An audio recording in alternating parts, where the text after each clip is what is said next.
ಪ್ರಭು ಯೇಸುವಿನಲ್ಲಿ ಅನುಗ್ರಹಿತರೆ, ನಿಮ್ಮೆಲ್ಲರಿಗಾಗಿ ಪ್ರಾರ್ಥಿಸುತ್ತೇನೆ. ನಿಮ್ಮನ್ನು ಸರ್ವಶಕ್ತ ದೇವರು ಸಮೃದ್ಧವಾಗಿ ಅನುಗ್ರಹಿಸಲಿ. ಸಂತೋಷದಿಂದ, ನಿರೀಕ್ಷೆಯಿಂದ ನಮಗೆ ಇಂದು ದೇವರ ವಾಕ್ಯವನ್ನು ಆಲಿಸೋಣ. ಇಂದು ಆಲಿಸುವ ದೇವರ ವಾಕ್ಯ ಬಹಳ ಕೃಪೆ ಇರುವುದಾಗಿ ಮಾರ್ಪಡುತ್ತದೆ.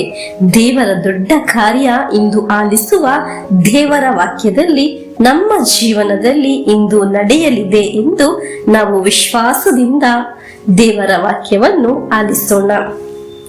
ಇಂದಿನ ವಾಕ್ಯ 2 ಅರಸುಗಳ ಗ್ರಂಥ 4ನೇ ಅಧ್ಯಾಯ 1ರಿಂದ 7ರವರೆಗೆ ವಾಕ್ಯಗಳು. ವಾಕ್ಯ ಇಂತಿದೆ, ಆಲಿಸೋಣ. ಒಂದು ದಿನ ಪ್ರವಾದಿ ಮಂಡಳಿಯವರಲ್ಲಿ ಒಬ್ಬನ ಹೆಂಡತಿ ಎಲೀಷನನ್ನು ಭೇಟಿಯಾದಳು. ಅವನಿಗೆ, ನಿಮ್ಮ ಸೇವಕನಾದ ನನ್ನ ಗಂಡ ಮರಣ ಹೊಂದಿದನು. ಅವನು ಸರ್ವೇಶ್ವರನಲ್ಲಿ ಭಯಭಕ್ತಿ ಉಳ್ಳವನಾಗಿದ್ದನೆಂಬುದು ನಿಮಗೆ ತಿಳಿದ ವಿಷಯ. ಸಾಲ ಕೊಟ್ಟವನು ನನ್ನ 2 ಮಕ್ಕಳನ್ನು ಗುಲಾಮರನ್ನಾಗಿ ತೆಗೆದುಕೊಂಡು ಹೋಗುವುದಕ್ಕೆ ಬಂದಿದ್ದಾನೆ ಎಂದು ಮೊರೆಯಿಟ್ಟಳು. ಎಲೀಷನು, ನಾನು ನಿನಗೇನು ಮಾಡಬೇಕೆನ್ನುತ್ತೀ? ನಿನ್ನ ಮನೆಯಲ್ಲಿ ಏನಿದೆ ಹೇಳು ಎಂದನು. ಅದಕ್ಕೆ ಆಕೆ, ನಿಮ್ಮ ದಾಸಿಯ ಮನೆಯಲ್ಲಿ 1 ಮೊಗೆ ಎಣ್ಣೆ ಹೊರತಾಗಿ ಏನೂ ಇಲ್ಲ ಎಂದು ಉತ್ತರ ಕೊಟ್ಟಳು. ಆಗ ಎಲೀಷನು, ಹೋಗಿ ನಿನ್ನ ನೆರೆಯವರಿಂದ ಸಿಕ್ಕುವಷ್ಟು ಬರಿದಾದ ಪಾತ್ರೆಗಳನ್ನು ಕೇಳಿ ತೆಗೆದುಕೊಂಡು ಬಾ. ಅನಂತರ ನಿನ್ನ ಮಕ್ಕಳನ್ನು ಒಳಗೆ ಕರೆದುಕೊಂಡು ಬಾಗಿಲನ್ನು ಮುಚ್ಚಿ ಎಣ್ಣೆಯನ್ನು ಆ ಪಾತ್ರೆಯಲ್ಲಿ ಉಯ್ಯಿ. ತುಂಬಿದ ಆ ಪಾತ್ರೆಗಳನ್ನೆಲ್ಲ ಒಂದು ಕಡೆ ಇಡು ಎಂದು ಹೇಳಿದನು. ಆಕೆ ಹೋಗಿ ಮಕ್ಕಳನ್ನು ಒಳಗೆ ಕರೆದುಕೊಂಡು ಬಾಗಿಲನ್ನು ಮುಚ್ಚಿ ಅವರು ಮುಂದಿಟ್ಟ ಪಾತ್ರೆಗಳೆಲ್ಲ ಎಣ್ಣೆ ಉಯ್ತಳು. ಪಾತ್ರೆಗಳು ತುಂಬಿದಾಗ ಆಕೆ ತನ್ನ ಮಗನಿಗೆ, ಇನ್ನೊಂದು ಪಾತ್ರೆಯನ್ನು ತಂದಿಡು ಅನ್ನಲು ಅವನು, ಪಾತ್ರೆಗಳು ತೀರಿ ಹೋದವು ಎಂದು ಉತ್ತರ ಕೊಟ್ಟನು. ಕೂಡಲೇ ಎಣ್ಣೆ ಉಕ್ಕುವುದು ನಿಂತು ಹೋಯಿತು.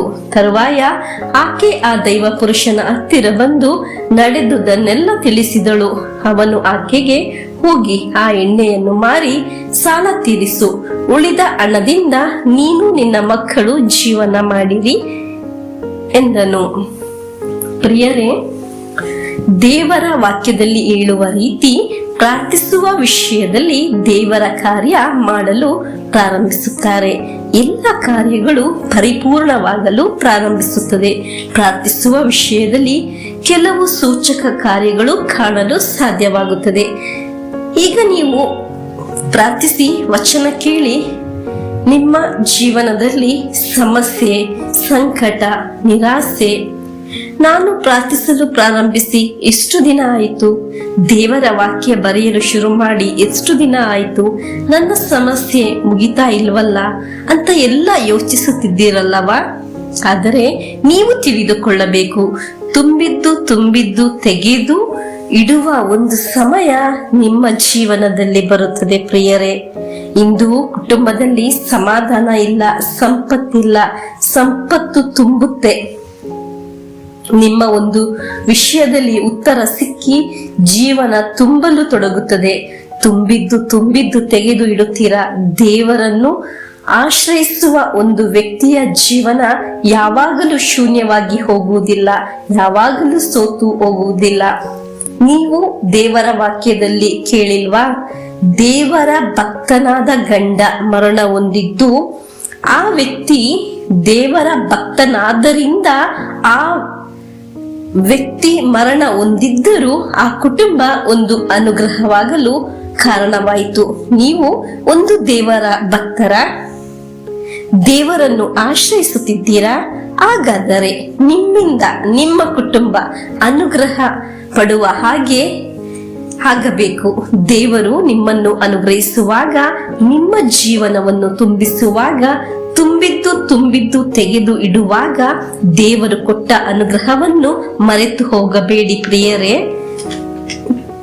ಆಗ ನೀವು ಒಂದು ವ್ಯಕ್ತಿಯ ಮುಂದೆ ಕೈ ನೀಡದೆ ಇರುವ ಹಾಗೆ, ಭಿಕ್ಷೆ ಯಾಚಿಸದ ಹಾಗೆ ನೀವು ಅನುಗ್ರಹಿಸಲ್ಪಡುತ್ತೀರಿ. ನಮಗೆ ತಾಳ್ಮೆಯಿಂದ ದೇವರ ಮುಂದೆ ಆಗಿರೋಣ. ತಾಳ್ಮೆಯಿಂದ, ಪ್ರಾರ್ಥನೆಯಿಂದ ಸರ್ವಶಕ್ತ ದೇವರ ಆಶೀರ್ವಾದವನ್ನು ಸ್ವೀಕರಿಸೋಣ.